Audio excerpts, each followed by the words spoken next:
Assalamualaikum warahmatullahi wabarakatuh.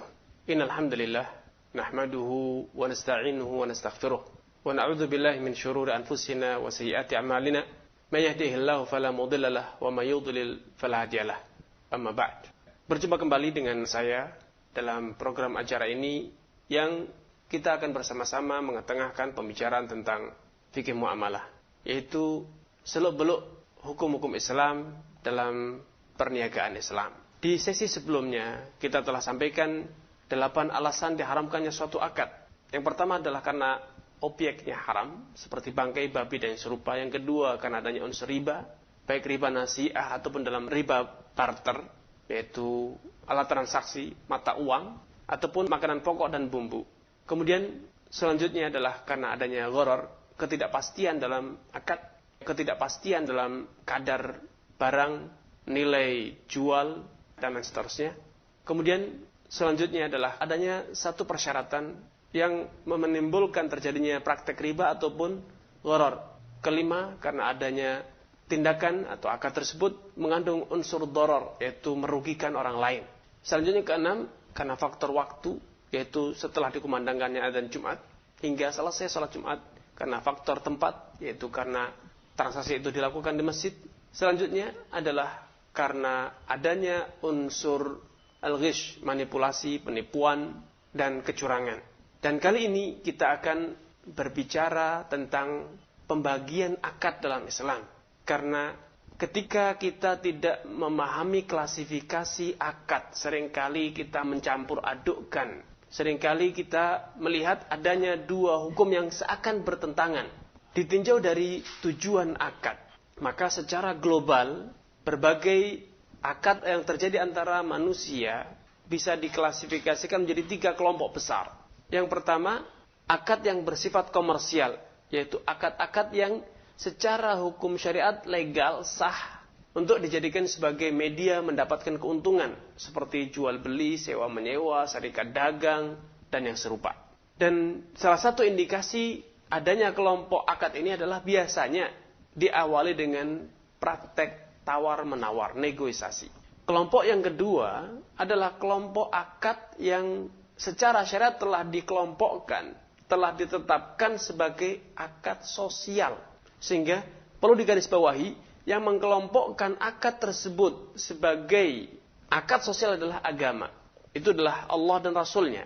Seperti utang piutang, wakaf, sedekah, infak, dan yang lain sebagainya. Sehingga dalam akad-akad ini tidak boleh ada keuntungan materi, keuntungan duniawi. Allah Subhanahu wa taala telah berfirman, "Innama nut'imukum liwajhillah, la nuridu minkum jazaa'an wala syukura." Kami memberi donasi, memberikan makanan kepada kalian, santunan berupa makanan kepada kalian murni karena mengharap keridhaan Allah semata, bukan karena yang lain. La nuridu minkum jazaa'an, tidak menantikan imbalan, alih-alih imbalan, sekedar ucapan terima kasih saja tidak. Bahkan lebih tegas lagi, Nabi SAW memberikan satu ancaman bahwa orang yang berdonasi, bersedekah, berinfak, dan ternyata bukan mengharapkan keridhaan Allah, dia mengharapkan keuntungan materi ataupun pujian sanjungan, maka orang yang semacam ini ancaman sangat besar. Sampai-sampai Rasulullah mengatakan, "Awwalu man tusa'aru bihimun nar yaumil qiyamati tsalatah." Akan ada 3 golongan orang yang mereka itu adalah orang yang pertama kali diceburkan ke dalam neraka.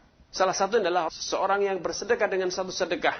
Ketika dibangkitkan dari kiamat, dia ditanya oleh Allah Subhanahu wa taala, "Wahai fulan, engkau telah aku berikan kekayaan ini dan kekayaan itu. Apa yang kau lakukan?" Dia menjawab, "Ay Rabbi, wahai Rabbku, ma taraktu min sabilin tuhibbu an unfiqa fiha illa anfaqtu fiha." Tidaklah aku sisakan satu tempat yang engkau senang bila aku berinfak padanya, kecuali aku telah berinfak padanya. Maka Allah katakan, "Kadzabt, engkau telah berdusta, anfaqta liyuqala jawad." Engkau berinfak agar dikenal sebagai orang yang dermawan, faqad qil, dan itu telah engkau dapatkan. Tsumma umira bih, kemudian orang itu akan diperintahkan untuk diseret, kemudian diceburkan ke dalam api neraka, naudzubillah. Ini akad-akad yang bertujuan sosial. Akad-akad semacam ini dalam tuntunan syariat tidak boleh ada keuntungan materi ataupun keuntungan duniawi. Betul-betul niatnya adalah karena mengharap pahala dari Allah bukan karena materi atau alasan duniawi selainnya. Kemudian akad jenis ketiga ditinjau dari tujuannya adalah akad yang tujuannya sebatas memberikan jaminan seperti akad gadai, akad penjaminan hutang, dan yang serupa. Biasanya model ketiga ini menjadi akad turunan atau akad sekunder, akad pelengkap yang melengkapi akad sebelumnya yang merupakan akad primer, yaitu seringkali terjadi pada akad utang piutang untuk memberikan kepastian bahwa pihak yang berutang akan menunaikan kewajibannya. Seringkali dia berkepentingan untuk memberikan agunan, menghadirkan pihak ketiga yang menjamin hutangnya. Ini ditinjau dari tujuan. Ada 3 kelompok. Kalau Anda bertanya, apa untungnya mengetahui klasifikasi akad ditinjau dari tujuannya? Maka jawabannya sangat sederhana.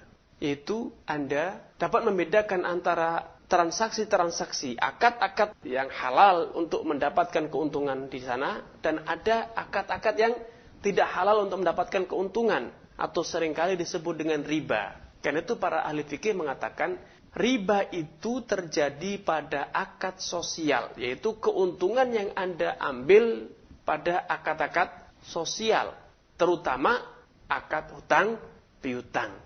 Ini yang bisa kita sampaikan pada sesi kali ini. Kurang dan lebihnya mohon maaf. Billahi taufiq wal hidayah. Wassalamualaikum warahmatullahi wabarakatuh.